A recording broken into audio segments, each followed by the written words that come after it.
Hello everyone, good morning. আজকের মর্নিংটা একটু relief বলতে পারি।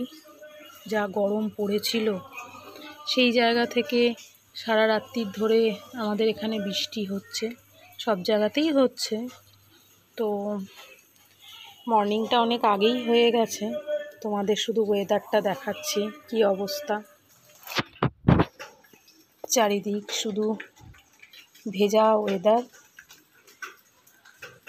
খুব বৃষ্টি হয়েছে কালকের থেকে, এখনও চলছে। তো এই ওয়েদারে তোমাদের বাড়িতে কার কি রান্না হয়েছে? সবাই তো নিশ্চয়ই অফিস গেছে, কারো ছুটি আছে। আমাদের বাড়িতেও অফিস যাবে। সো এখন ভাবছি এই ওয়েদারের আইডিয়াল খাবার হচ্ছে খিচুড়ি। তো চলুন এবার খিচুড়িটা বসানো যাক। এখানে আমি 1 কাপ মুগ ডাল নিয়ে নিচ্ছি, তার সাথে নিয়ে নেব 1 কাপ গোবিন্দভোগ চাল। এখানে 1 কাপ গোবিন্দভোগ চাল অ্যাড করে দিচ্ছি। এটা আমার বাড়িতে খাওয়ার মতন, 3 জনের খাওয়ার মতন আমি পরিমাণ নিলাম। এর সাথে একটু আলু অ্যাড করব, পাতলা করে খিচুড়িটা করব। চলো তোমাদের দেখাচ্ছি। এখানে অলমোস্ট খিচুড়ি আমার ডান।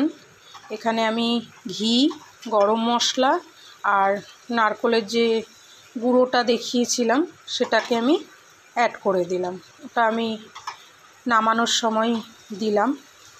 নারকেল দিয়ে ফোটাবো না বেশিক্ষণ, যেহেতু এগুলো প্রিজার্ভ করা থাকে, তো হেলদি তো নাই বটে, তবুও দিলাম। নারকেল কুড়াতে হলো না ঝঞ্ঝাটটা নিয়ে। এই আমার আজকের এই ওয়েদারে খিচুড়ি রেডি। তোমাদেরও নিমন্ত্রণ রইল, যে ভালোবাসো খিচুড়ি খেতে চলে আসতে পারো। এর সাথে পাঁপড় ভাজা, ডিম ভাজা, আর না হলে যে যেটা খেতে চাইবে সেটা বানিয়ে সার্ভ করব। আপাতত আমার খিচুড়ি অলমোস্ট ডান। টাটা সবাইকে।